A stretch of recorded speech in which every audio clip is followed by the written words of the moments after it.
is shaking. Pork chops are bacon. It's the Hoof Podcast Live coming at you for the Thanksgiving Turkey Day edition. Man, I'm about to drop F-bombs, S-bombs, ass-bombs. I don't even care. I'm fired up. I got my homies with me. Anthony Romeo NY looking snazzy over there. You called him out on his dressing game last week. I know, emo, right? Yeah, but come on. I know. Honestly, I didn't dress this way for that, but sometimes I feel that just picking my blazers, it happens naturally. It fits my mood. I'm depressed this week. Yeah, dude, here's my depressing attire. Yeah, right. Anthony's got that emo Green Day. Do you have the time? It's true. I need a haircut. To get one tomorrow. Realize. Eric, totally what's up, dog? What's happening? I need a cut. That's pretty good.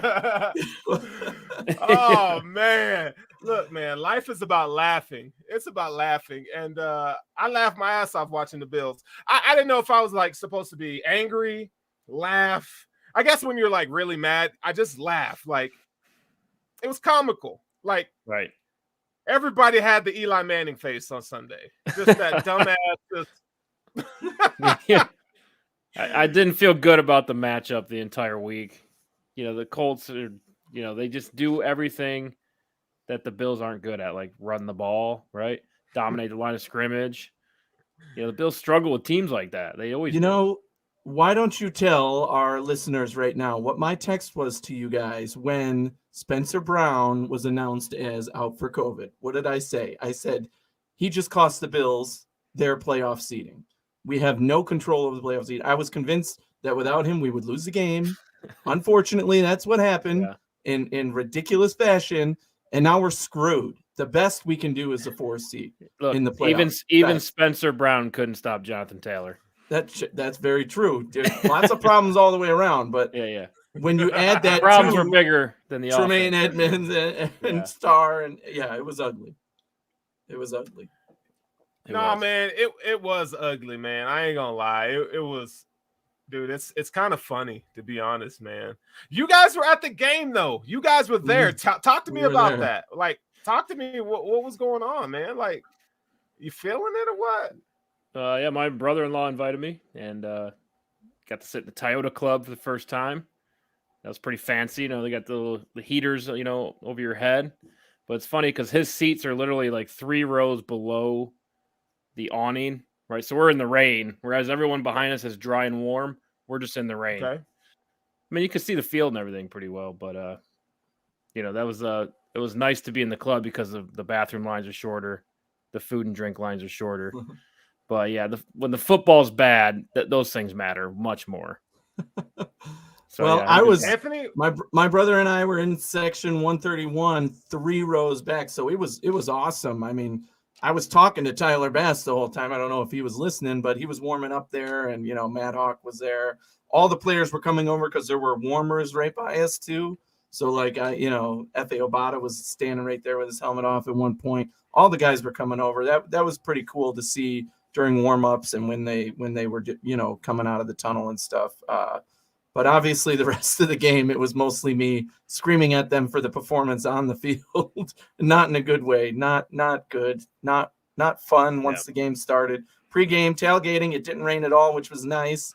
But once we got in the game, that's when it started raining, unfortunately. Right. And, another thing you could tell is the Colts had energy all day. Oh, yeah. They were jumping around in warm-ups. I mean, even after the game when it's garbage time, there's probably 30 seconds. They're still dancing. They're still running around. I really think the Colts team had this one circled because of the wild card loss last year. And they wanted it. They were energized. I mean, Frank Reich had them going. All right, so let's hold off, though, because we got a lot of stuff to talk about. But, we're definitely going to get in this game and kind of vent. This is an open space for everybody, right? This is a free space for everybody to just come in and just come around and just talk. But before we do that, man, happy pre-Turkey Day to everyone out there, even the fans, even the people in the chat. Let's do some shout outs.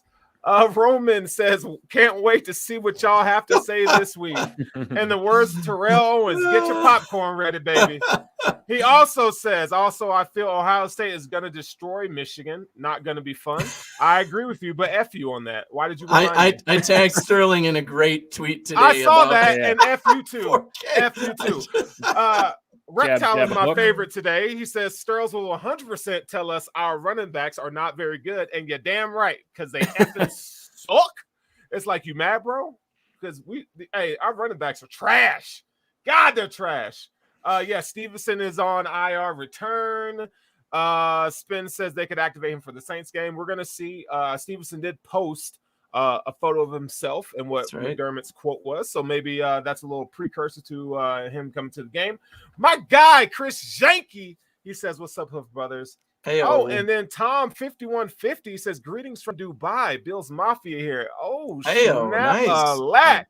Bruh, send me a picture. Tom. Send me a picture of Dubai. Yo, I would totally live there. But anyway, so thank you for tuning in to the Hoof Podcast tonight. It is Tuesday. I know everyone's with their family doing their thing. So we do appreciate everyone who is here watching our live feed tonight on the Cover One Network. You know, this is the place where we give it to you every single day of the week. We got content creators that just grind. You can get, if you want your analysis, that's a lot of film room and stats. We got everything to that, to entertainment. We got the Air Raid Hour just joined us. So we got a lot of stuff coming with the Cover One Network. So if you haven't followed, and subscribed to Cover One or the Hoof Podcast on Cover One, make sure you do so. Give us a review because I need to know if y'all feeling me, if y'all feeling us or not. But you, so far, so good. You guys definitely feel us, so we appreciate it. We appreciate everything that you do for us. But also, if you are of the wagering type, make sure that you sign up for Underdog Fantasy. So if your fantasy football team sucks because you don't have any good running backs, wink, wink, Buffalo Bills, this is a place where your fantasies can come true. You can get a good running back any single day of the week. And guess what? When you use the promo code Cover1, you can get $10 deposited to your account. $10 freaking dollars. So, like I always say, in the words of the Migos, if your girl wants a Birkin, you want to start an Underdog Fantasy, screw that job, bro. Screw it. Start with Underdog Fantasy, where you can start winning the dinero in minutes. So Underdog Fantasy, there's an app for that. For those of you who are born in the 1960s, there's an app for that. So anyway, welcome. So guys, we definitely have enough to talk about. But before we get into the nitty gritty of what we have going on here, I want to make sure that we get some shout outs to my guy, Anthony Romeo, with this haircut here. That's my guy, Anthony Romeo, in high school. He looks so good. He looked like a little cracked out, depressed Justin Bieber. My boy looks fire. Let y'all give Anthony Romeo a shout out. That boy haircut. Skirt. I caught a vibe. I'm literally going to borrow to get a cut. I've been trying to go since last week, but you're right. Oh my god. It almost covers my eye. I wish it covered my eye. I'd be cool. Bro, it's a miracle you got married and you got a baby. God dang, boy, that boy rough. That boy rough today. But anyway, for those of you who have are new to the show or watching for the first time, we do our show in segments, and this is the part of the show where we talk about stuff that's the latest and the greatest around NFL. This is the segment called What's Poppin'. Yes, you heard that right. You read that right. Just like Jack Harlow, his song What's Poppin'. This is what's going on around the NFL. So with that being said, guys, you don't see the what we're going to talk about, but why don't we just go ahead and just start it off now? Let's just get it out the way. NFL power rankings. These are my power rankings, okay? I did not take these from somebody else. This is just what I think the best teams in the league are right now. So I'm going to read these off, and if you guys don't like them, shoot them. I got Green Bay at numero uno. The Green Bay Packers are the best team in the league as of right now through 12 weeks. Tampa Bay Buccaneers are next, followed by the Arizona Cardinals. So there's 3 NFC teams that I think are killing it. And then the Kansas City Chiefs are playing like they are going to be the best team in the AFC right now this week. Baltimore Ravens squeaked one out with the backup quarterback. And then the Dallas Cowboys. And our Buffalo Bills are nowhere to be found. I didn't even put them on the power rankings. There's only 31 teams in my power rankings. Even though there's 32 teams in NFL, the Bills are not even on the list right now because we're not on talking terms, okay? But what say you? Anthony Romeo, why don't you start us off? Eric, you finish up. Well, I'll start with number one. Disagree. They just lost to Minnesota. So Green Bay, even though I did pick Minnesota to win this week on Tally Site, and we'll get to our picks later on Tally Site, but yeah, Green Bay, I wouldn't have them at 1 at this point. We know Aaron Rodgers is hurt, something about his toe. My favorite thing this week was, I think it was Howard Stern saying, I wonder if he asked Joe Rogan about his toe, because that's apparently who he gets his COVID advice from. So yeah, probably anyway, get a good answer. You know? Exactly. Like, oh yeah, you should cut it off. I hear that's the best way to move forward. You don't really need your toes. Anyway, yeah. So Green Bay, obviously tough loss, divisional opponent. I knew they were going to play them tough. That's why I picked Minnesota. They always seem to have tight matchups, those two. But anyway, Green Bay, I think I would move them down. Maybe 1, maybe even 2, depending. Tampa Bay for me has to be the number 1. They're still the defending champs. They continue. They had a tough loss last week, but they continue to win. The other thing that stands out to me, Green Bay obviously lost, and then Dallas lost, and they're still on the list, but I agree with them being on the list. The NFL this year has been difficult to power rank because it's like rolling dice. I mean, there's 10 or so teams that are really competitive, and you could kind of throw them anywhere each week depending on who's playing and what happens. So it's wild, but I agree mostly with the teams you have here. I don't think there's one outside of the 6 that I might throw in there, but might rearrange it a little bit. Yeah, I mean, you're not too far off this week, Sterling. I mean, Kansas City making a comeback. Mm-hmm. They've won 4 in a row. I mean, but again, I'll ask you, where does New England go here? They are next at 7. 25th. 6, 7. 25th. Yeah. Oh my God. And I think you're a little high. I'd put Arizona ahead of Tampa Bay. I mean, I get it. Tampa Bay can really do it all, but I think Arizona's earned that spot. You still have Green Bay at 1? Yeah, Green Bay won. Yeah, Green Bay's solid. They're a good football team all the way around. I just watched Tampa Bay's offense, and it's Tom Brady. Like, it's very slow, methodical. I mean, he made some mistakes, right? I mean, I'm not sure if I trust them, and I just think Arizona's played better than them to this point. Besides that, like you said, Anthony, it's like who are the good teams? I don't even know. I feel like there's the middle of the pack is all the way from the 3rd team all the way to 20, right? Mm-hmm. Any of those teams can come back, right? I mean, Tennessee just 49ers are back to 500. 49ers, yeah. Tennessee just lost again. They now have losses to the Jets and Houston, and they're still one of the best teams in the AFC. And they still beat us. Ridiculous. So there's that. Exactly. And the Colts won 3 in a row. They're back to 500, right? Mm-hmm. I mean, there's a lot of teams coming into that mix of the middle of the pack, whereas some teams are falling out, like Carolina. So there's a lot that's undecided right now. So power rankings, I mean, whatever you think is necessary at this point. Okay, so with that being said, let's go ahead and jump to this here. So sorry, I'm kind of your head is being covered, but it's okay. So this is the AFC rankings as of right now. So the Bills are in 7th. So if the playoffs were to end or start today, the Bills would squeak in. But you got the Titans and the Ravens at number 1 and number 2, respectively. The Patriots, the Bills are no longer king of the AFC East as of right now. It is the Patriots. You got the Chiefs following, the Bengals, the Chargers. I mean, look, you guys hit the nail on the head. I mean, the AFC and the NFL it's everybody's beating everybody. Ain't nobody safe. And last year, I think it was a little different. Like I said, the teams that we thought would win, they won. But this year, not so much. So we're seeing a lot of parity in the NFL, and that's good. That's good for teams that have losing franchises, that they get good wins against teams like the Bills, Jacksonville, and you see team Houston, and that kind of brings up my next topic here. The freaking Houston Texans, bro, like Tyrod Taylor. Tyrod, dude. Tyrod. Our guy Tyrod. Oh my God. This was the most Tyrod Taylor game ever. Look at 107 yards, 14 completions, and a win. All right, there you go. All right, Tyrod. Yeah. That's nuts. Yeah. I mean, I can't believe they beat Tennessee. That was a shocker, obviously, across the board. I didn't see any of the game because I was at the Bills game. But that was definitely the shocker of the day. Probably a lot of eliminator leagues just ended with that game right there. The one Texans person who didn't pick Tennessee. Texans weren't in the 5 for 5, that's for sure. Yeah, no.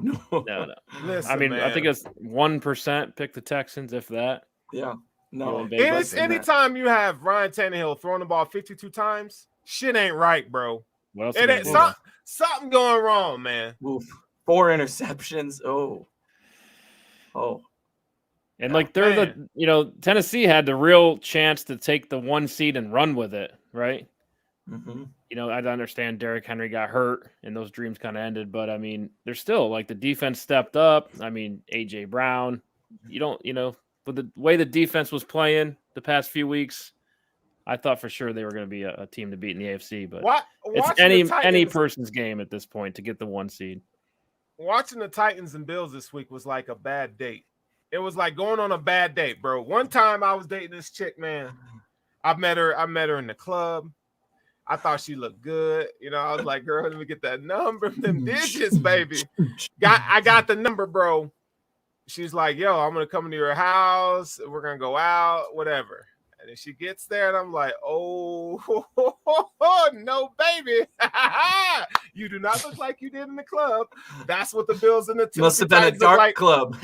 It was dark. It was dark. And I was like, you do not look, who are you? That's what we say when the Bills, the top teams, man. It's like, who are you this week? Because I don't even know right now. It's a bad day. They're not who we thought they were. Exactly. They're not who we thought they were. Yeah. So, again, this is a place where everyone's free to come and vent and just talk about what's going on in your heart because it's rough, bro. It is so rough right now. So, yes, Ark Omen in the club, man. Yeah, dude. Steros be out there getting it sometimes, man. And sometimes you hit a homer, and other times, boy, you strike out. And I struck out that day. That was a little while ago, but I definitely struck out. The Bills catfished us. Absolutely, Roman. You're right. The Bills did catfish us. But anyway, we're moving on, man. Kansas City Chiefs beat the Cowboys. Now, this is a game where I felt like I expected a better output by the Dallas Cowboys. I thought this was a game that they could win. They could control the line of scrimmage. And you don't just get better at defense overnight. But damn, the Chiefs it's like they kicked it into gear. And they're starting to hit their stride, and they're starting to look like a more complete team, the team that we kind of thought they would be coming into the season. Patrick Mahomes didn't throw a touchdown pass, but he was 23 or 37, 260. That's not a Mahomes game. Dak Prescott, 28 to 43. So both of these defenses really, I picked the over. Again, we're in like the upside down here. We're in the upside. What the hell is going on? Right. Pat Mahomes and Dak Prescott in this game, the two teams with holes in their defense galore that have been giving up points galore. Now all of a sudden the final score is 19-9. Like that's crazy to think. These are supposed to be two high-flying offenses with two bad defenses. Score should have been more like 51-46 or something. Instead, we get 19-9. And I watched some of that game, and I will say CeeDee Lamb got hurt in that game, right? So we don't know. Maybe that was a big thing for the Cowboys offense, but it shouldn't have been that big. I mean, they couldn't do crap. 9 points. It was Chris Jones, ugly. So disruptive. Yeah. When you have a player like that, you can take over any game, I feel like. Especially in the middle, the Aaron Donald type players, right? Chris Jones is that dude, for sure. And Kansas City's secondary really stepped up, too. I mean, it's the NFL, man. We've seen this Kansas City defense play well in previous seasons. Obviously, they lost some players, but we've been waiting on it this year. Look, that's not, it's hard to play in Kansas City for any team. So, just for them to step up and take over, I think it shows that they're still a team to worry about for sure. For sure. And just so, you, the fans out there, if there's something that you absolutely want us or want me to comment on, you got to do a super chat. And there's some good stuff out there that I would definitely wouldn't mind commenting on. So if you have something that you feel like, you know what, I need him or them to talk about this, super chat, man. That's how you get it in. But moving on here. So okay, so we kind of covered, the nitty gritty, the around the league. Now it's time to it's time to get into these Bills, man. And this is what it pains me to do this because I've been avoiding this shit. This is the inside slant. This is where we're going to talk about the Bills. I can't even say that for being excited right now. Like, I don't even like it, dude. This is the inside slant, though. We're going to talk about the Bills getting demolished by the Colts, and we're going to make fun of ourselves. If you want to take a break as a fan and you want to find that brick wall and take your head and just hit it over and over and over and over again, we're going to vent tonight. This is, like I said, this is a safe place, and we got my man up here, Anthony Romeo, who is the king of emotion. He's a sultan of SWAT. The sultan of say it with your chest, dog. Well, that's Anthony Romeo here. Go ahead, Anthony. Yeah, I mean, I obviously have a lot to say about this game because it was pathetic. I mean, there's no two ways around that. It was pathetic, and there's a lot to question about this game. I think that's the biggest takeaway is ask a question, and it's legitimate at this point. Last week when people said, are the Bills legit? I was like, come on, let's sweep that under the rug. They'll be fine. It's one game. Okay, they lost to Jacksonville, but, they're better than that. And now, I mean, you lose this team in this fashion, get your ass beat at home. It's embarrassing. It's absolutely embarrassing. And now everything you could think about questioning, are the Bills even a playoff team? Are the Bills going to win the division? Are the Bills this? It's absolutely pathetic. And I'll start with this on this game.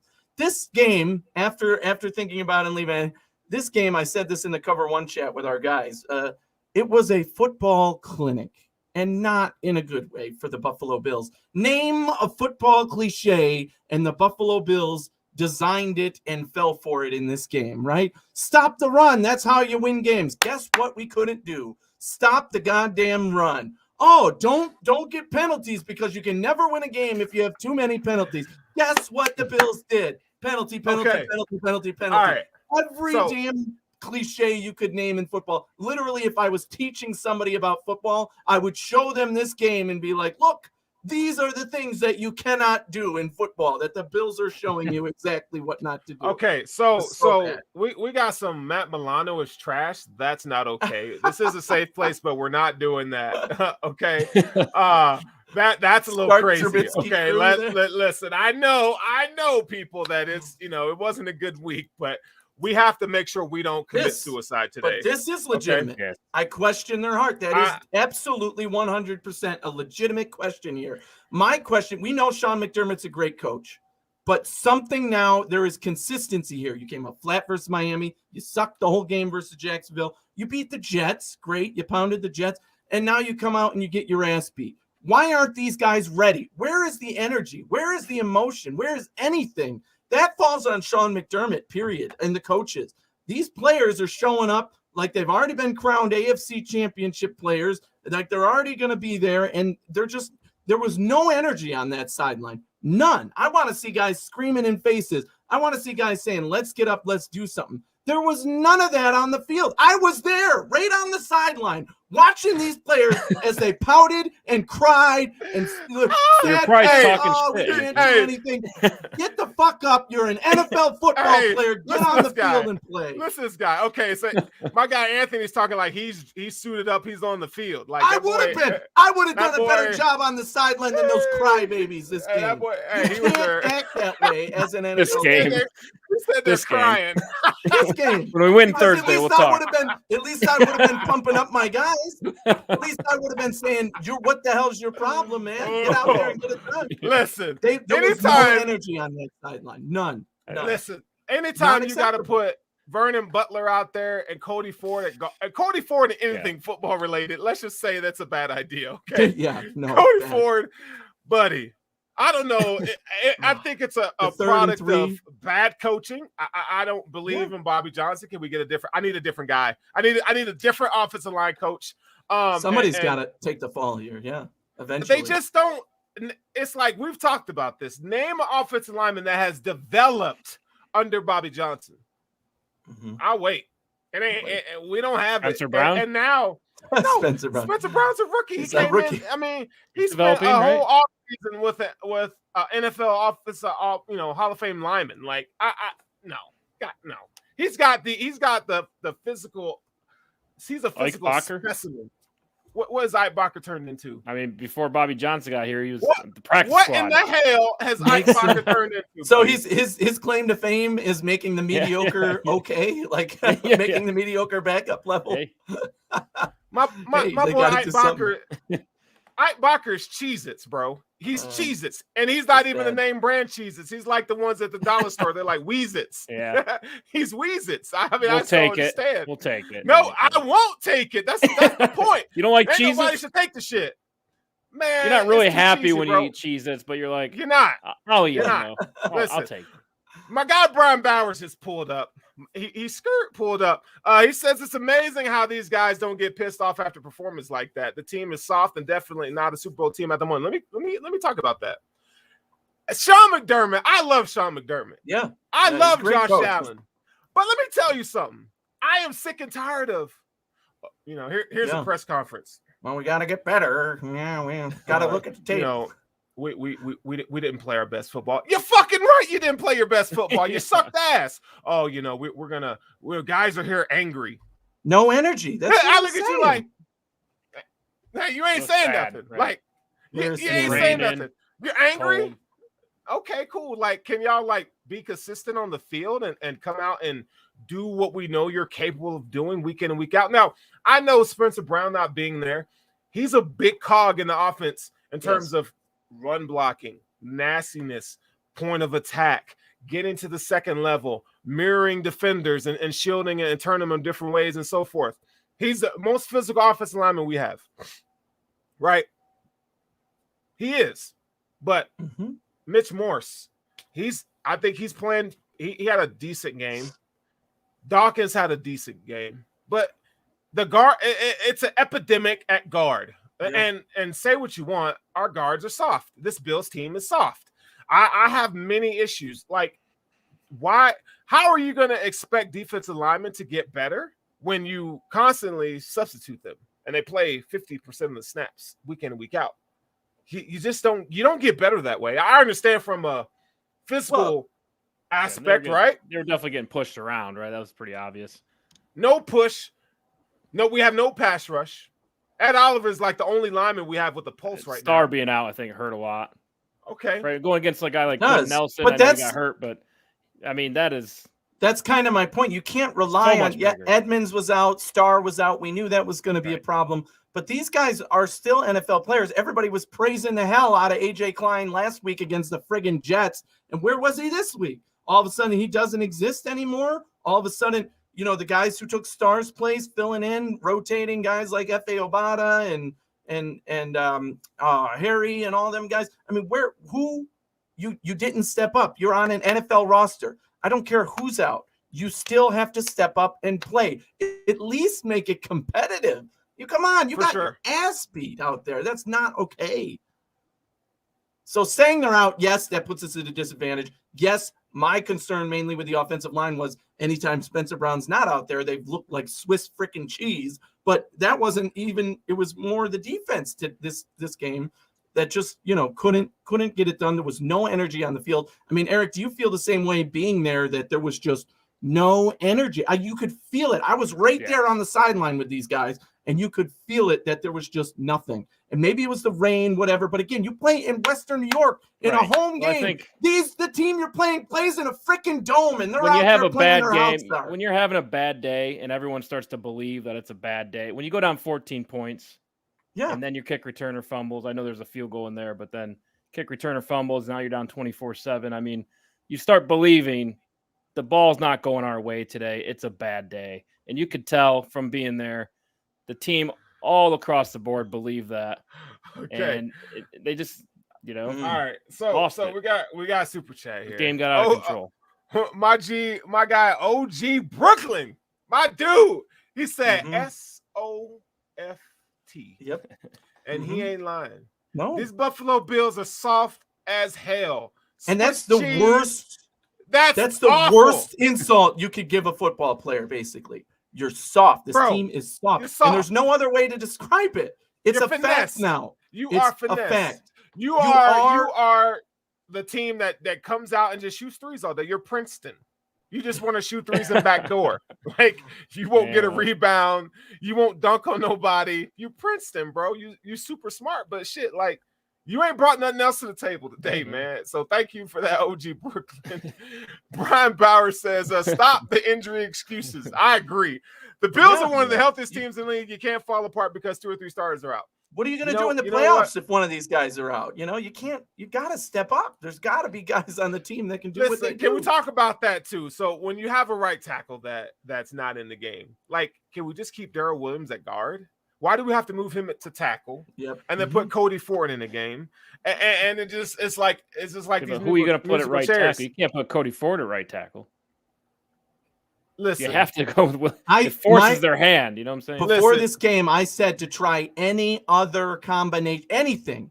I don't care. You do it in practice. Do it in the game for the first time. Put Ryan Bates in there. Any order that wasn't the one that looked like Swiss cheese. We did see a little bit of Ryan Bates, though. He played a little bit of guard, I think. A little bit. Put Ryan Bates at tackle.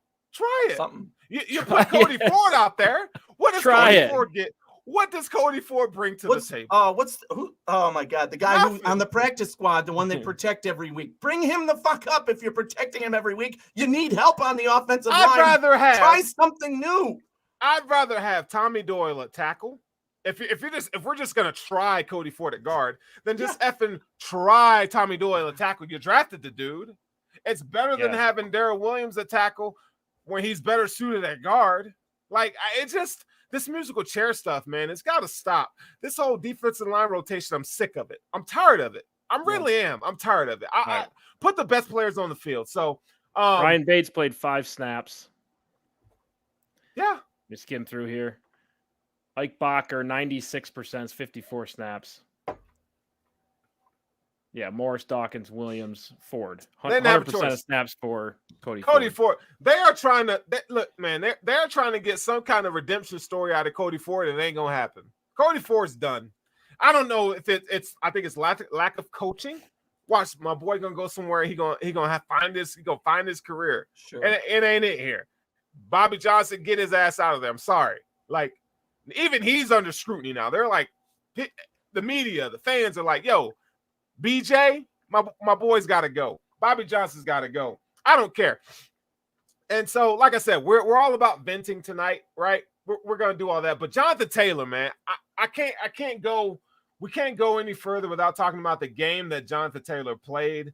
Man, my guy, look. Jonathan Taylor ran 11 times against 8-man boxes. He gained 54 yards.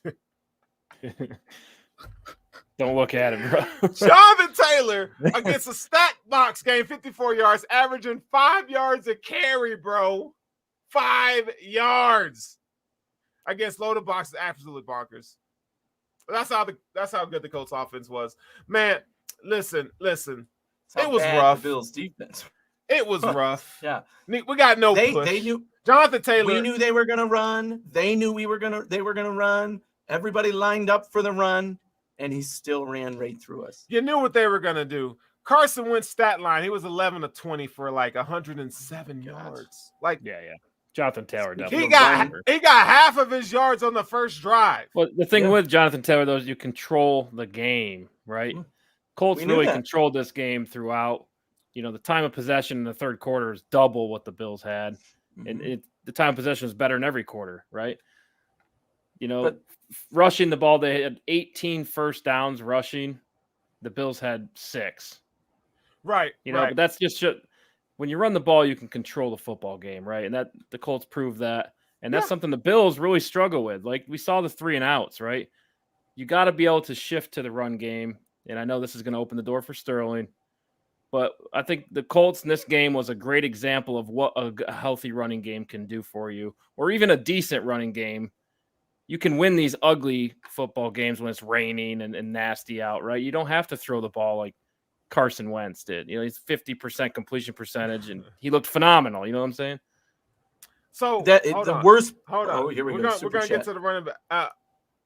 Ils sont deux. What does that mean? Because I don't know. I don't know either. My guy Uchi Brooklyn came in with that heat French? right now. No hablo francés. What it really means, what Y said, he says, my ex said I had no push. Okay. That's that right here. That's what it means. Il son dumb means my ex said I had no push. So that's a little translation there. So why, if you don't have any push, there's things that you could do in the workout room called pelvic thrust.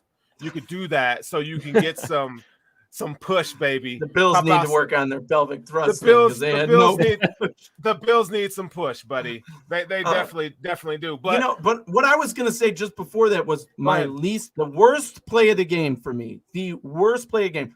That game was covered in shit, right? There's no coding that at all. The worst play of the game was when Carson Wentz drops back. It looks like we're gonna get the sack.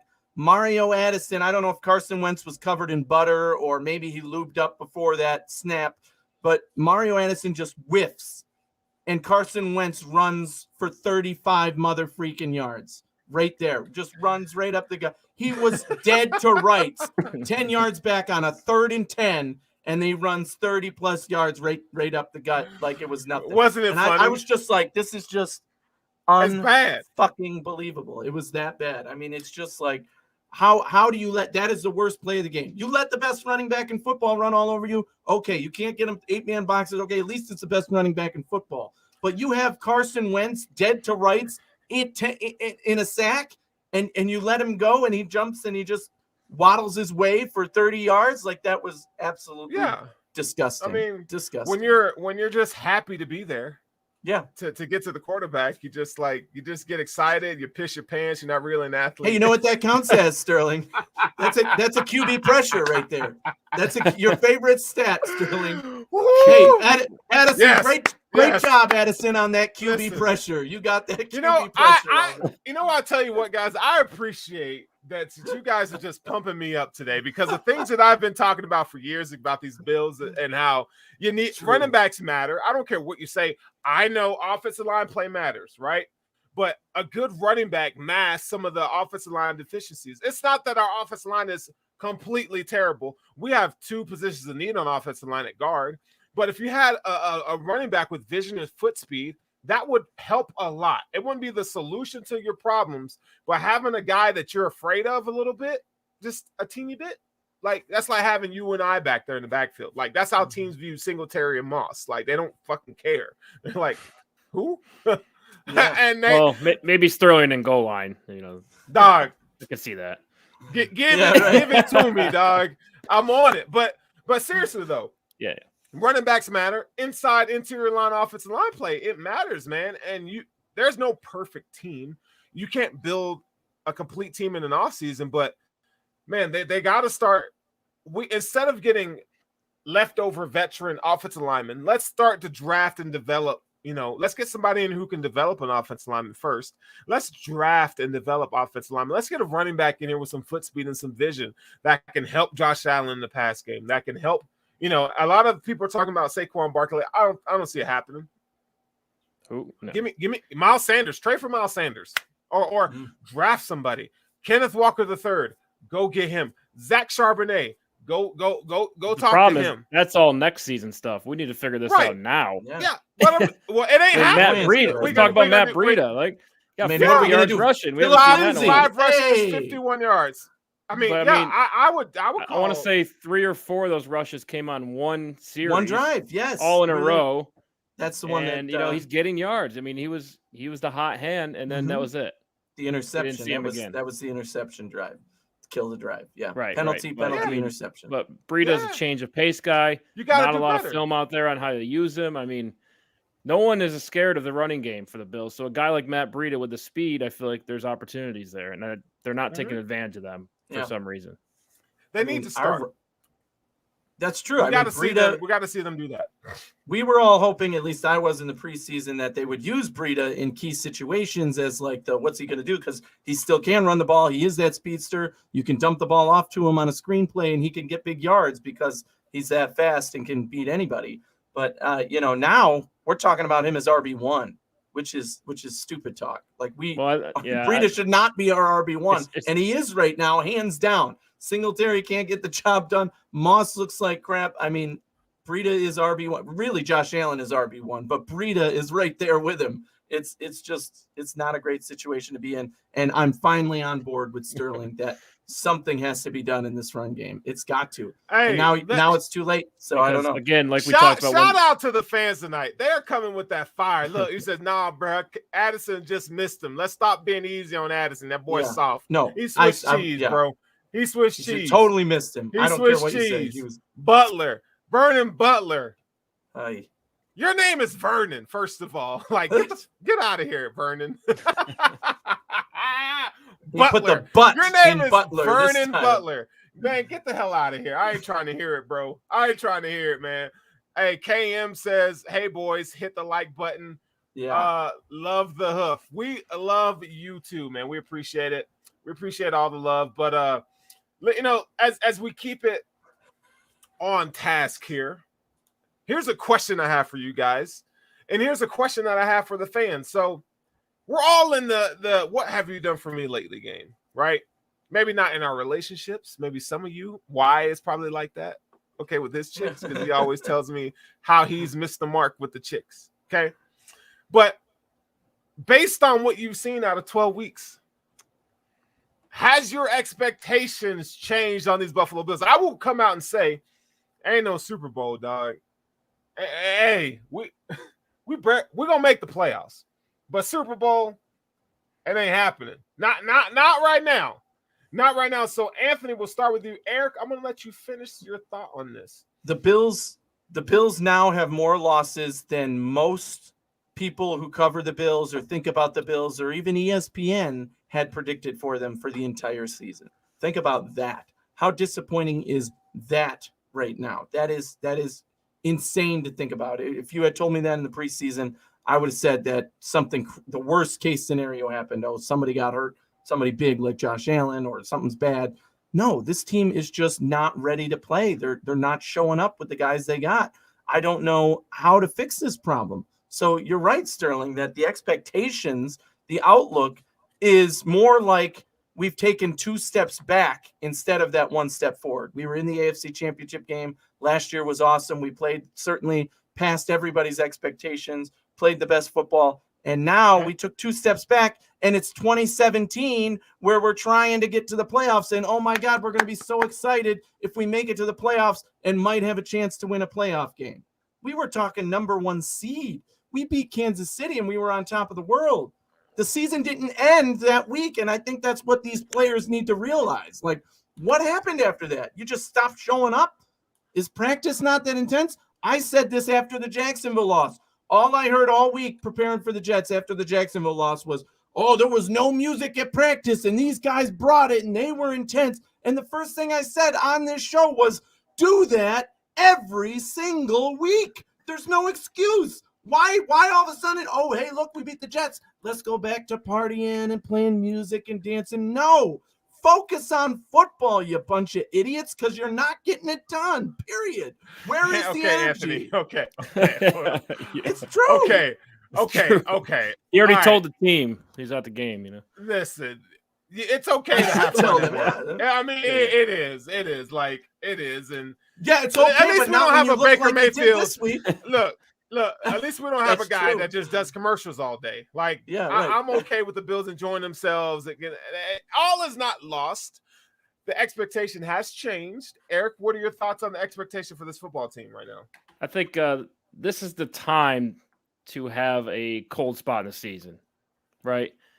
Look, who's the Super Bowl favorite out of the AFC? Nobody knows. It's up for grabs, right? It's the team that's going to get hot late in the season, right? So I think it's a good timing for the Bills to have a slump now. They got to figure out their problems, though, because right now I think this could go either way. This team could miss the playoffs pretty easily, right? You've lost a lot of important games. No, let's not talk stupid. Well, I mean, think about it, though. You lost to Tennessee. You've now lost to, let's see, another AFC opponent, the Pittsburgh Steelers. Oh. You still got to play New England twice. So those head-to-head matchups are going to matter a lot when the records are close later in the season. What you just said matters, so.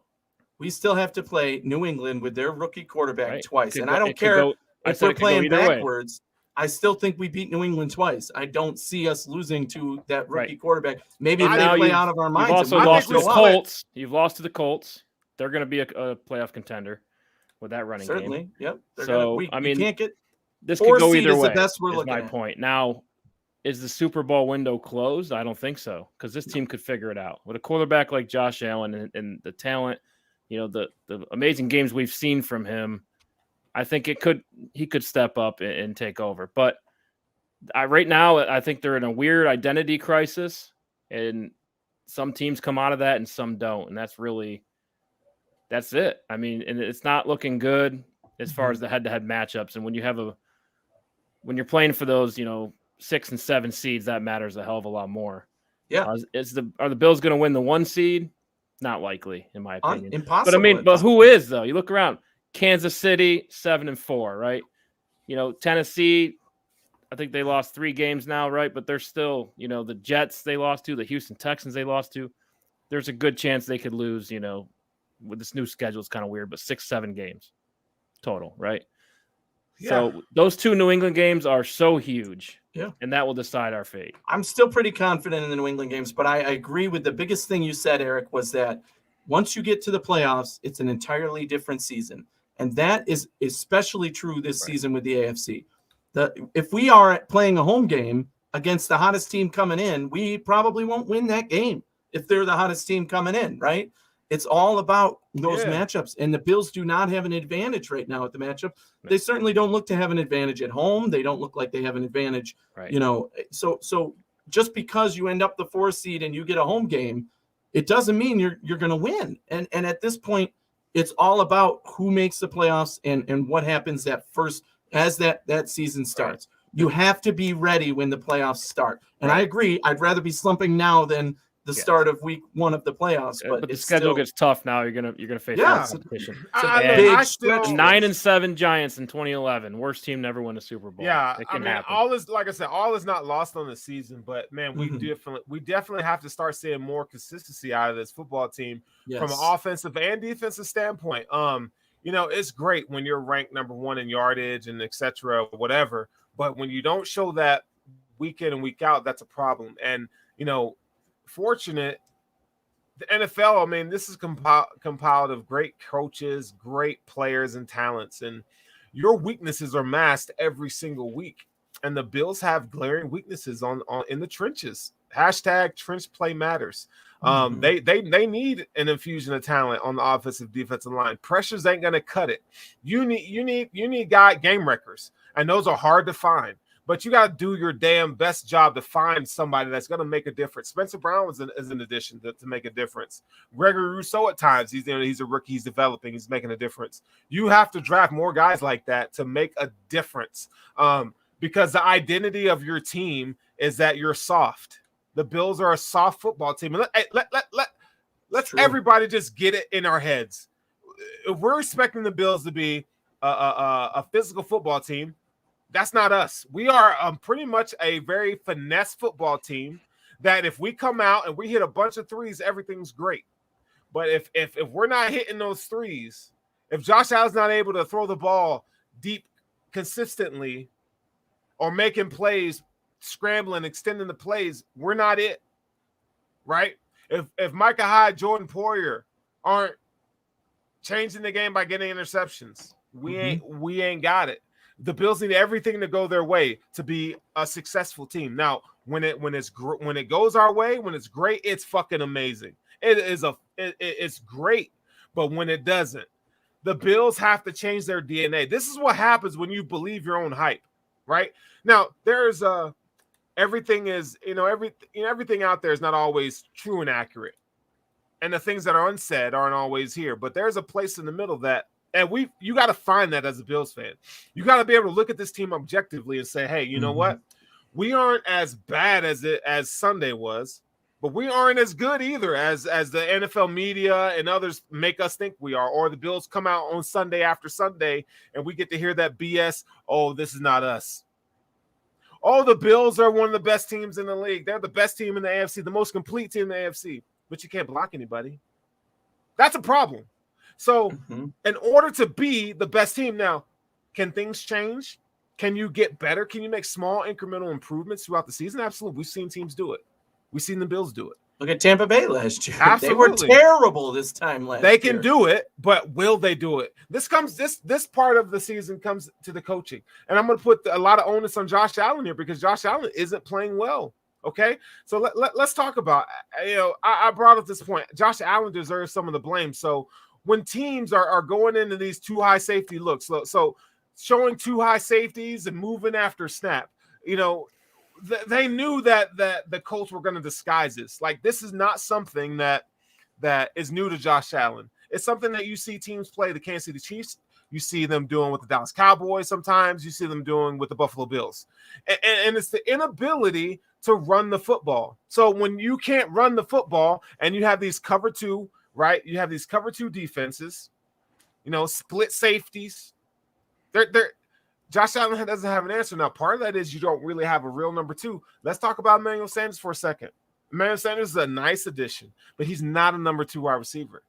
He's a separation guy. He's a good route runner, but he's not a number two. You put a guy like Robert Woods in this offense, that would help. Robert Woods is a solid number two, right? AJ Brown is a solid number two wide receiver. So the Bills. Dawson Knox is a number two receiver. Dawson Knox is a tight end. You know what I'm saying? Right. So let's be honest of where we're at right now. We don't have one of the best wide receiver cores in the NFL. Cole Beasley is not what he was last year. Okay? Let's be honest. Can we just be honest, Bills fans, of where we are right now? Because we're not where we think we are. We have a great defense, but you can't expect the defense to come out and just own people every single week. You got to be able to do something against the run, and the Bills don't. They don't have that. Star Lotulelei being out, he's not vaccinated. I'm sorry.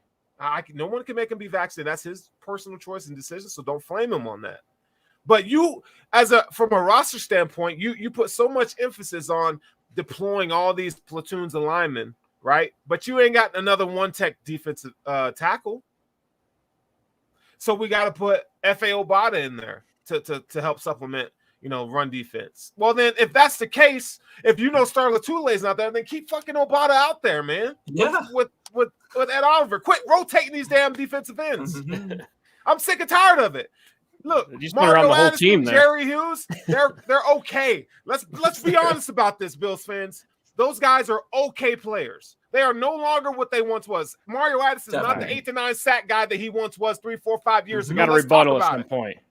Jerry Hughes is not the 10 sack a year guy. He ain't that no more. Let's talk about it. Yeah. It's funny because you're going to every position group and saying they're not good enough. They're not. They're not, though. Can we be honest, though? That's anyway, what I'm saying. Be honest about where we are. They are. They are good enough? They won 13 games last year. This team, look, we know their capability, right? Now, are they living up to that capability right now? No. But this team is capable of doing a lot of things. They have a lot of film out there. Teams are really starting to figure out this offense. You got to stay creative. Can we blame the play calling? Can we blame the lack of identity on the offensive over and touching coordinator? my toes, but do I have to do it all the time? No. Okay? I don't know. I will say that I watched Jerry Hughes pretty closely. I've been at Jerry Hughes' stand saying that he is the guy. He's the one leading this line. He's the one who is still the player that teams look at. He looked old and tired and ineffective, and it was bad. Okay. I mean, he was coming off the field on certain plays. I'm like, what? He needs to be out there right now. And he just would and he looked like no energy. And I get it. They have to live up. It was, absolutely. But this was when we were still in the game, and first half you're trying to get back in it, and that was sad to see. I don't know what the problem is. If it was just an energy for this game thing, or if it was just they scored 14 points on us, and now we're starstruck. And nobody on the freaking team knows how to react to that. Again, that's not acceptable. But I agree with Sterling on that fact that some of these guys, they're not cutting it. They're not good enough right now. They believe their own hype, and now they're not living up to it. You got to get better. All right. I think what you're talking, we're all talking about team chemistry, right? Going around the team. The whole team was we're talking about lackluster. Performing and executing, not chemistry. Yeah, but you're talking about the whole team. You're going around the whole team. The offensive line didn't play good enough. The defensive line didn't play good enough. Josh Allen didn't play good. That's the whole team. That's the whole team. So everybody gets a trophy. Listen, does everybody get a trophy? One thing no one's talked about is they have a primetime game on Thursday. We're gonna get to that. I got you on that. I know, but do teams overlook games on a short week sometimes? This is happening. We can't even talk about overlooking the game when we can't freaking get our shit together on a Sunday. That's what I'm saying. It's that might have happened versus. I understand, but can that have an impact on team chemistry? Yeah. You think they overlooked? No, I don't like that at all. Look, overlooking the Jags, that's one thing. You don't have to like it, but it's overlooking the Jags. It impacts team chemistry. Overlooking the Jags it does. Overlooking the Jaguars is one thing. That was a game we should have won in our sleep, and the players probably felt that, and they lost because of it. Now, you overlook a team that you played in the frickin' playoffs this year, a team that you know is coming with all their energy in the world. A team, there's no way. If they overlook this team, then go the fuck home. The season is over. I don't think they you don't deserve overlook, anything. But it doesn't matter. If that is true, on Saturday and Sunday, you don't have a day off. Go home. The season is over. Down. You know what I'm saying? If that is true, if you overlook an opponent that you played that tough in a playoff game, you shouldn't have even won. They were the better team and you beat them. And you overlooked them. Bro. No, if anything, you were planning for them versus the Jets. Hey, can we address this real quick? What? Black guy always gets loud. Clearly, you haven't watched this show enough because I am the one who always gets loud first. Anthony is super spicy. I'm mild. Eric is bland. Like you don't watch the show, buddy. But hey, way to be low key racist. I appreciate you, fam. Keep it going, Anthony. Yeah, I mean that's what I'm saying. You that excuse does not fly, does not work. You overlook the Jets, you overlook the Jags, you learn from it. You end up beating the Jets. If anything, the Indy game was the one you circled on your calendar at the beginning of the season because you knew they were going to bring it, because it was at home, because it's versus a playoff team, because you know they're well coached, they have a good roster. You know all that coming in. You don't overlook that team. For what? The Saints, an NFC opponent that we don't really care about. The game is nowhere near as important. You're overlooking it for that. If anything, you overlook the Saints game to focus on the two games around it, Indy and New England. World. So that does not work. You overlook the Saints. You don't look at the Saints. You don't get distracted by that. You're not ready for NFL. If that's I think the goal is always to focus one game at a time, but you simply can't ignore the fact that you don't have Monday and Tuesday off this week. You know what I'm saying? That's a long stretch to prepare to play football without a day off. You know what I'm saying? And it impacts team morale, whether it's, a police agency, whether it's a factory, whether it's a school and academia. It just happens that way, right? And I think that might be contributing to some of the lackluster performance. And personally, when we're talking about team chemistry, when you go down 24-7 and things aren't going your way, like I said earlier, that's exactly what happened here. It just killed the energy, right? The ball didn't bounce their way, and everyone believed that, right? And when that happens, it gets in the head, and you see your quarterback struggle, and it's like, this ain't our day.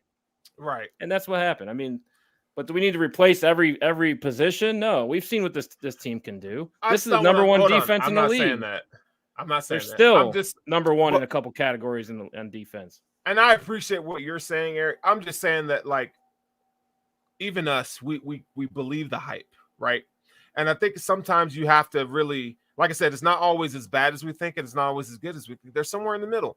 And sometimes, today, and the last 3-4 weeks, we're starting to get what this Bills team really is. Mm-hmm. And we're not as good as we think we are. We have a lot of things to fix. Now, is this something that's going on with other teams?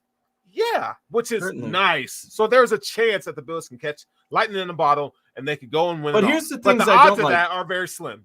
You mentioned the defensive line. I think that gripe is absolutely 100% legitimate at this point, because look at other teams around the league. How come the Bills are the only team that can't manage to get sacks? If you look at our bullshit, that happens around the league. That happens around the league. I know, but I think why are the Bills the ones? This is just my opinion. I don't know if there's any truth. Why do we have at the least top 10 defensive line, and we can't get the sacks, and we get more penalties and everything? There's no excuse for that. They're simply not playing good enough. Let him answer. Go ahead, The Eric. Bills' defensive line simply isn't being coached to get sacks. It's pressures because Yeah, he's it's right. too He's right risky on that. to get sacks, right? You Well, touch I wouldn't Carson say Wentz, you that. get a penalty. I wouldn't say that. That's I not. mean, They but can't get to the quarterback because they can't get to the okay, quarterback. but you have to run full speed to get a sack, right? And he just dumps it off on a screen. And you touch the quarterback, you run into him, you try to get out of the way, and you fall into his legs. 15 yards. It's just not worth it. Try to swat Right. the ball down, right? Get the quarterback running. Yeah, I think the coaching has shifted. So quarterback pressures is now the stat to track, in my opinion, over sacks, because you can't get sacks. You know, I mean, some people are better at it, but that's what I'm the saying. Bills are not. They're still a league average, and we're well freaking below that for the second year in a row. We're and one our of the defense, teams you're that right, coaches not is really good, right? but you got to get as home. much. You got to get home. So let's say it's not sacks, but you have to get enough pressures to make a difference on the play, and we're not even seeing that right now. Like now, when guys are getting rid of the ball under 2 seconds, it's hard to really make an impact, right? But you have to, whether it's not one of those things where we haven't seen the Bills do it, right? But the problem is that's when they have to rush 4 or 5 or more guys to get free blitzers off the edge and so forth. They have to manufacture those blitzes. This defense is very much built on getting pressure with 4, and they can't do that effectively. Ed Oliver's the only one right now that I feel like can beat his man 1v1 right now. And I'm very high on Gregory Rousseau, but he's not doing that right now. So we'll talk about that more though. Let's talk about Bills Saints, because this is a big game on Thursday night. Get out of this slump. Yeah, we're gonna put the Saints game behind us. We're gonna move forward now. Okay, let's talk about these Saints. So the Saints they're a team that's riddled with injuries. You're going to see a lot of the single high, split safety defense, the cover 2 stuff. You're going to see a lot more of that. And as a matter of fact, from a schematic point of view, the Saints and the Colts are very similar. From an offensive standpoint of view, from a defense standpoint of view, you're going to see a lot of the same stuff. And this is a copycat league. So the Saints and the Patriots are looking at this like, oh, this is what y'all did to beat the Bills? Bet. This is what we're going to do. So you're going to see a lot of that. So part of it is, can the coaching staff adjust and get these players in the right position to make plays, and can the players execute, right? So it's not just on the coaching staff. It's both. The players have to execute. So let's before we jump into all this, let's take a live look at Saints Twitter right now. Yeah, this is look, guys, this is what Will Smith talking about his wife's affair. My boy's crying. Jada's getting the D from all kinds of dudes, apparently. Watching the Saints play the last 3 weeks, man. That it's not just the Bills. This is stuff that people are talking about around the NFL, like teams are having an issue. Okay, it's not just going good. You go to Tampa, they're saying the same stuff. It's rough right now, guys. So as we get into this to the Saints game, first thing we need to do, let's look at the injury report. This was as of today. So right now, you have Alvin Kamara did not practice. And word is out of New Orleans, he's probably not going to play. Ryan Ramczyk, the best right tackle in the NFL, next to David Bakhtiari, he might not play. Marcus Davenport played last week, but he's got a shoulder. He did not practice today. Mark Ingram's probably not going to play today or on Thursday. He's got a knee injury. So Kamara and Ingram out. So Ingram being out is actually pretty big. Because if that's the case, then from a depth chart standpoint, you got Tony Jones Jr. is their running back. Okay, who? Right. If he averages 5.6 yards a carry, we might explode on a guy with one leg could have got 6 points. Are we going to see? Is Taysom Hill going to start at quarterback? Is that a possibility? No, they're very much in the. They want to start not Taysom Hill, but Trevor Siemian. Siemian. Winston's out for the year. Okay, yeah, so they got some. This is a team that's very hampered with injuries. So if you guys watch the injury report tomorrow, that's going to tell you a lot of what's going on with this team. So they're riddled with injuries, right? So they may get one of two of their starting offensive linemen, as we see when Spencer Brown's not in there. It's a big difference. So Taron Armstead, Ryan Ramczyk are really good offensive linemen. Not having them in the lineup is detrimental to the Saints. But watching film, I noticed some things about Trevor Siemian. It was his third start last week against the Eagles. And Trevor Siemian is Trevor Siemian. We've seen Anthony Eric. We've seen this with the Broncos. I mean, he's a smart quarterback, but he's limited athletically, right? He prides himself on making the right play, but he just doesn't have it all together. Sometimes he had 3 touchdowns, 2 picks, but a lot of that shit came in garbage time. He if you put pressure on him, he's gonna cough it up. Like, the Eagles were sending pressure right off the edge with free blitzers, and my boy was just throwing it up there. Now, a lot of quarterbacks suffer when it comes to pressure right in your face. So we know we have a thing going. We know the Bills aren't going to be able to get home with 4. They have shown the inability not to be able to do that. So they're going to have to manufacture pressure from the outside, or however they want to do it, through the A gap or whatever, like they did with the Dolphins, or like we've seen them do with the Washington football team. They're not, if you're not going to win your 1v1 matchups, you got to do it another way. And so I want to see the Bills be able to adjust and game plan for that. Leslie Frazier, you're on the clock. Not that he listens to the Hoof podcast, but what we're saying is what a lot of Bills Mafia is thinking, right? So we want to see that. So I don't know, but I that's the key. So before I get into more Saints stuff, what are you guys' initial thoughts going with the Saints right now? Well, I'll say this. It's nice to play a team right now that is not doing well coming in as well, right? They've lost 3 straight. They're struggling. They're on the downfall after losing Jameis Winston. My point on him was going to be the offense they were hoping to run was really play Winston and use Taysom Hill as like the change of pace, special play, get it done with the running. He was really good at running the ball in the red zone. But now that Winston is out, it's left this whole offense like, who are we again? Wait, we're not putting Hill as the starting quarterback, but we're going to pay him and then hope that he's still a special player on certain plays, but not play him all the time and let Trevor Siemian run this offense. So they're really trying to find their identity. They're really reeling at this point. And they don't seem to have good answers on the roster right now. So that all benefits the Bills entirely, 100%. This is exactly what the Bills need right now. They're not playing. Indy came in hot as hell against the Bills, playing really well, and they beat us. They stomped us.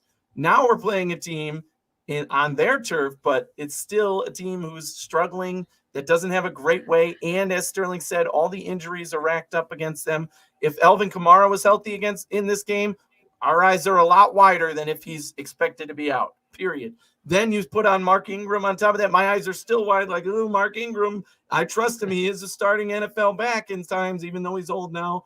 But if he's out as well and you're starting the 3rd string guy, my worry about that run game now goes down a little bit, even though it's still high. Do the Bills have the answers? That's a completely separate question than what New Orleans has coming in. But if we're focusing on New Orleans first, this is exactly what the doctor ordered. Let's show up ready to go. We know who we're playing. We know what our opponent is. They are nowhere near as good a team as we are. That is a fact, period. We need to be able to beat them, prime time or not, and just get the job done. So one of the things – go ahead, Eric. The matchup is more favorable than the Colts, in my opinion. Oh, absolutely. The Saints defense is really good at stopping the run, and they are 22nd in the league at basically pass yards allowed. Right, that plays right into what the Bills do. Right, we don't run the ball, so we don't have to worry about their really good, ability to stop the run. But Trevor Siemian, though, he's having the best year of his career statistically. 8 touchdowns, 2 picks. I mean, he's mostly protecting the football, but is that enough? Like you said, Anthony, they do have an identity crisis. I mean, there's something like 12 to 15 players that are out for the year for them, and that just kills your team. That's an entire starting lineup. That includes their, Peyton Turner, top draft pick. That includes a lot of star players, Michael Thomas, Jameis Winston, right? So obviously they're going to have identity issues. My thing is they're still 5-5 and very much in the playoff hunt. And it's a home game for them, and it's prime time. I'm just not sure what to expect as far as what kind of energy the Saints are going to bring. They get embarrassed last week by the Eagles. I think they put up 40 on them. So, I mean, I really don't know what to expect from them. But looking at it, outside looking in, it's a favorable matchup for what the Bills do. So, right. So, but here's the thing, and I'm glad you mentioned that, Eric, because here's the thing that I've found watching the film. So here's the Colts. I mean, not sorry. Eagles. Saints? The Eagles really exploited the Saints this way, and they ran the ball. They had 3 rushers with over 60 yards. I mean, you got Jalen Hurts, Howard, Sanders. They ran the ball a lot. But what you're going to see here, so I have the defensive end. The Eagles ran a lot of zone reads and stuff like that. And so when you have a defensive line here, right, he has to read who's getting the ball. Is it Jalen Hurts, who had a great game running the ball, or is it Howard? And based off his read, the left tackle here, he can block 56 or he could chip 99 and get to the second level. So this is the kind of stuff that, man, if the Bills had a running back that showed any kind of pulse, maybe Breida, and the Bills have shown that they aren't really able to run this type of offense very well. But look, so 57 comes down, and what is he doing? He's reading Hurts. Well, he gives the ball to Howard here for a gain of 7 yards. I mean, this is the kind of stuff that they did to them time and time again. It's not rocket science. Yeah. You just have to exploit the matchup. You got to exploit the matchup. I think what you said is 100% on point. We have Josh Allen, more talented at throwing than Jalen Hurts, certainly as capable of running as Jalen Hurts.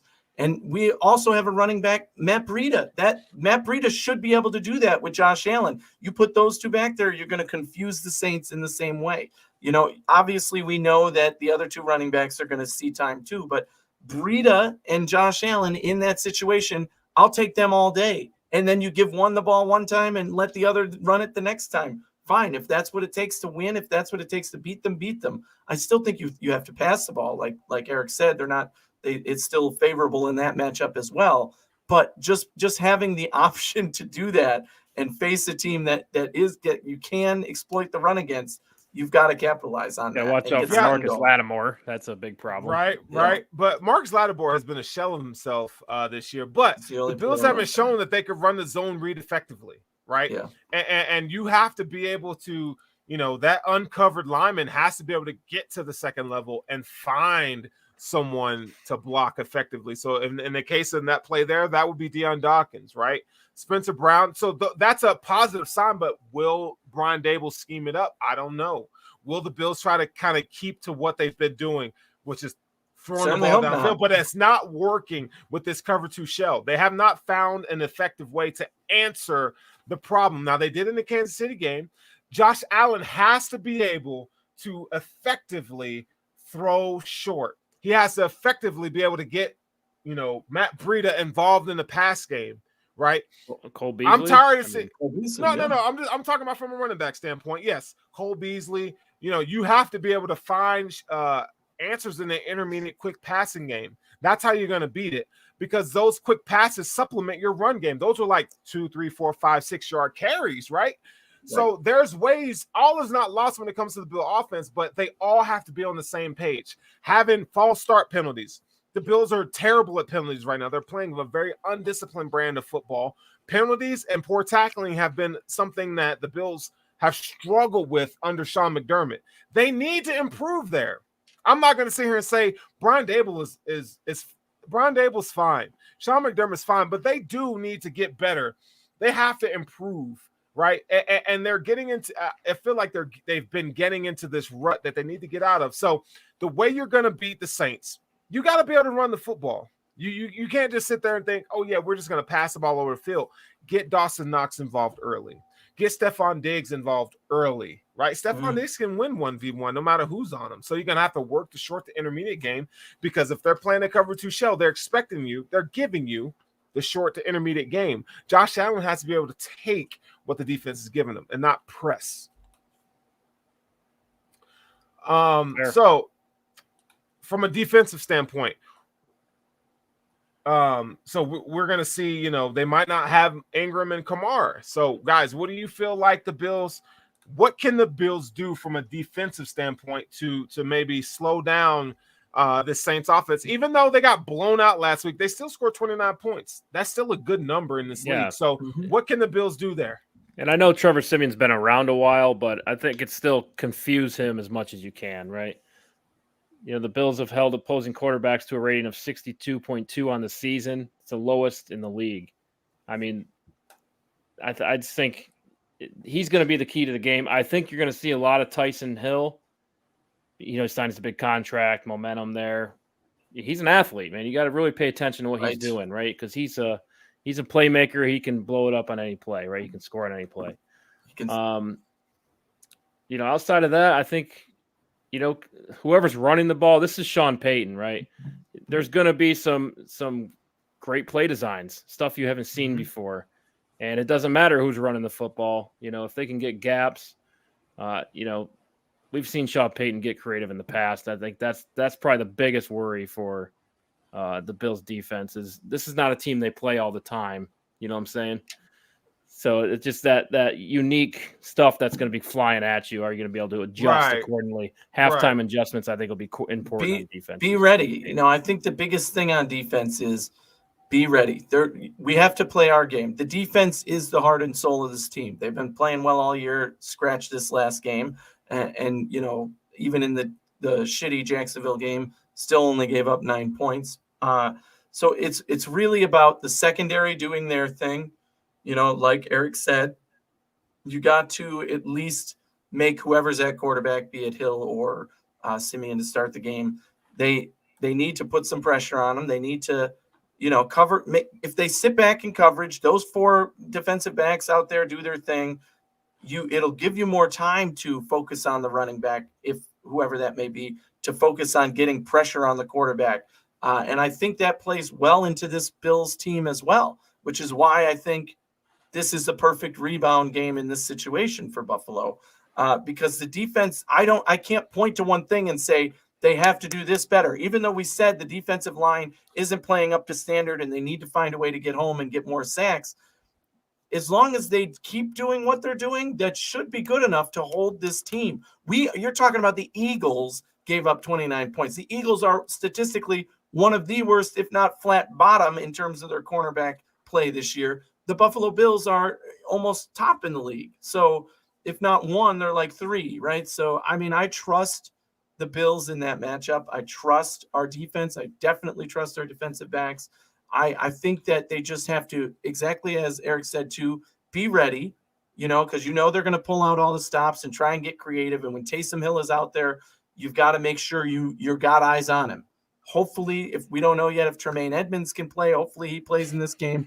That's going to be part of his job. Taysom Hill, make sure you know where he's going when he's on the field. Yeah, no, you make a good point, Anthony. I think that stuff's important, man. So I think I'm done predicting what the Bills are going to do. I don't know. As of right now for Turkey Week, I don't want to put my expectations out there, right? And then this just fall flat on my face. I want to take the humble and hungry approach that Sean McDermott preaches, but let's okay. So we're running out of time here, so we got to do Anthony Romeo's 5 for 5.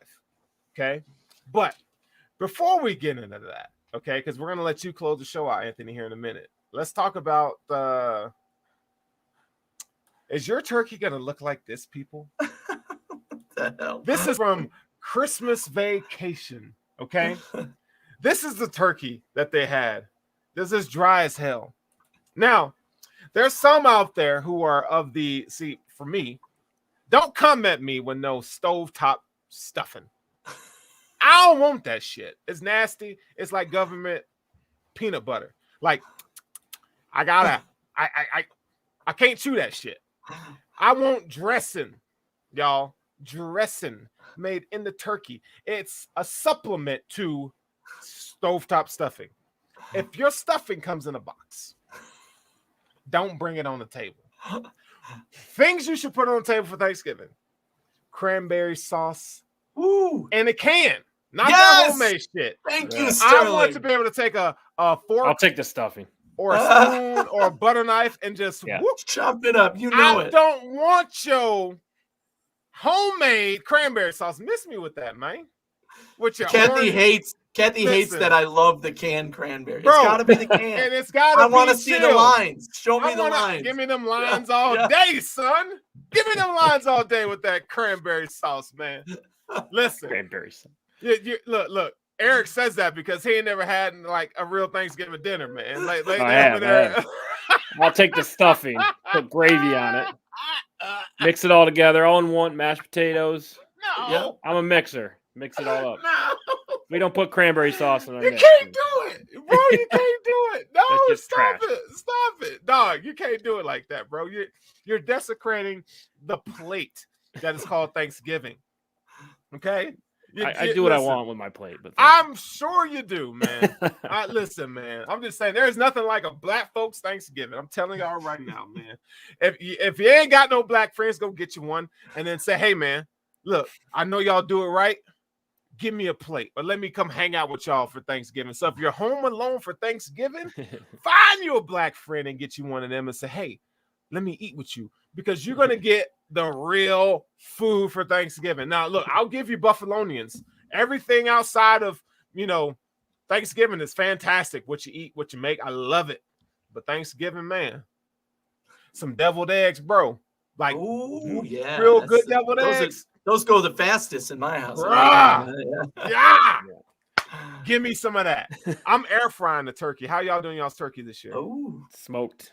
Ooh, okay. Eric's smoking one. Wow, smoking a turkey. Yeah, my mom turkey. It's like 5 hours. I'm excited. This is the first year back now that I'm in Syracuse. Everybody goes usually to my mom's house for Thanksgiving. I haven't been back to my mom's house for Thanksgiving in like 12 years at this point. So I'm super stoked to be back and see it and be around family. It's still going to be a limited gathering because of COVID, but she's making the turkey, classic stuffed turkey. Oh man, I can't wait. She makes it the best. So I think the best turkey on Thanksgiving exactly what I think it's the one that's going to be in Josh Allen's mouth at the end of the game. That's right. Yeah, we know he likes that day. I like the plug.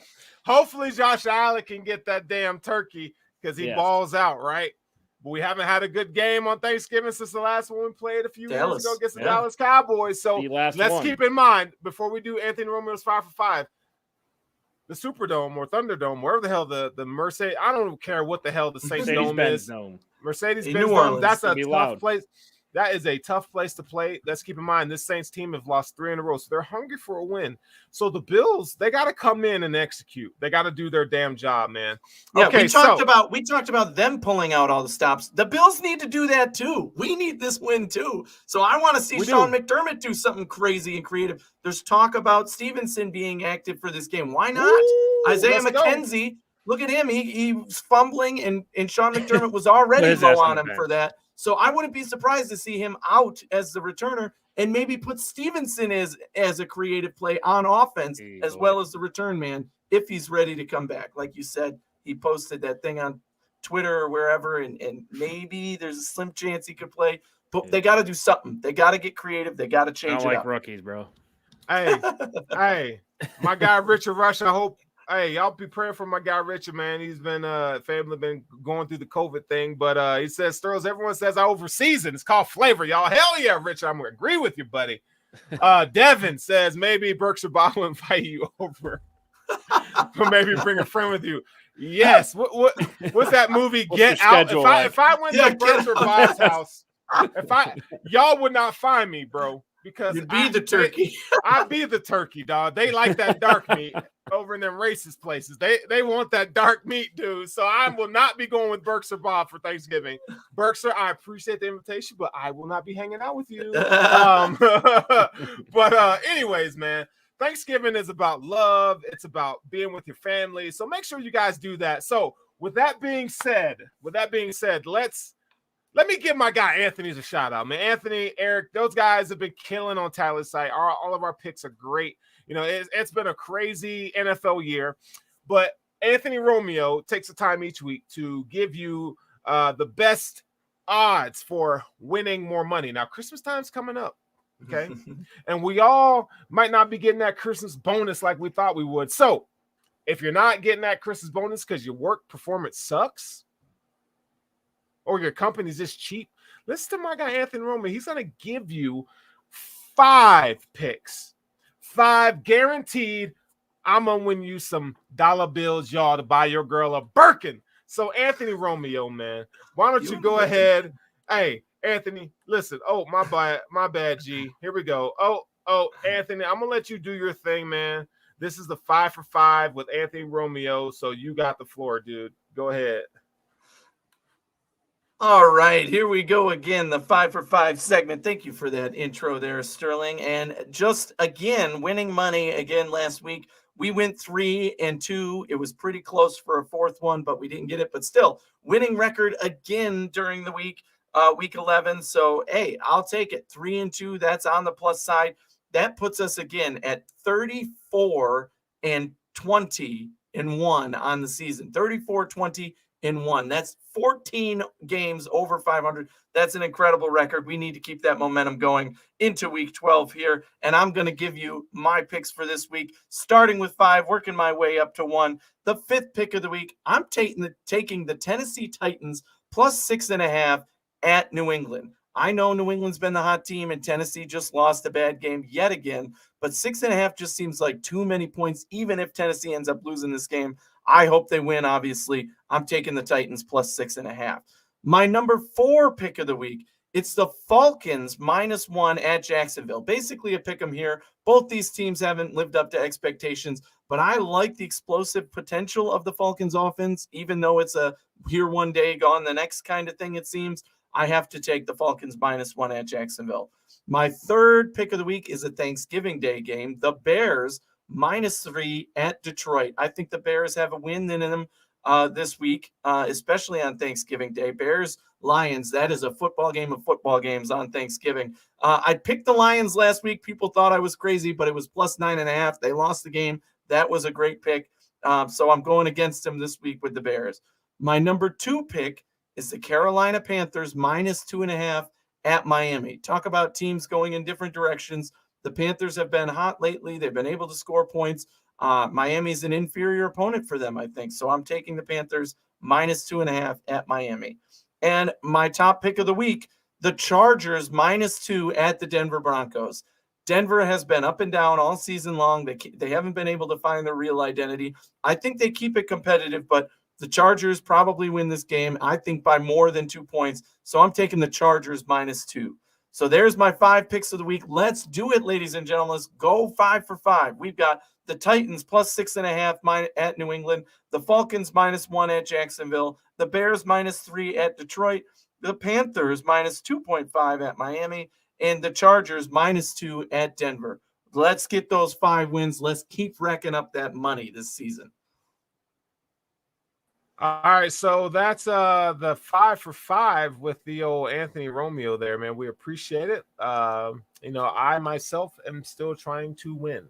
I get these parlays and I win, 4 or 5 legs, and I miss 1 or 2 consistently because the NFL this year is so unpredictable. So, with that being said, man, thank you again for that. And as we wrap up the show, man, make sure you guys are loving each other. You guys be good to each other. Be with your families. Any beef you got with a family member, it don't fucking matter anymore. Look, life is too short. All right. Give everybody a hug. Give them a kiss if you can, man. Hold your family members tight. Be smart. And enjoy Turkey Day, man. Enjoy the Bills game on Thursday. We need a W, and hopefully we get a W. But with that being said, loving all of you tuning in. Thank you for the comments. Absolutely. Yeah. Absolutely. Be sure to forgive Isaiah McKenzie. Yeah. Make sure you check our picks on Tally site. Our picks are on Tally site. So, you game previews and picks there. But with that being said, go freaking Bills. Go Bills. So, Sterling, you coming over on Thanksgiving or?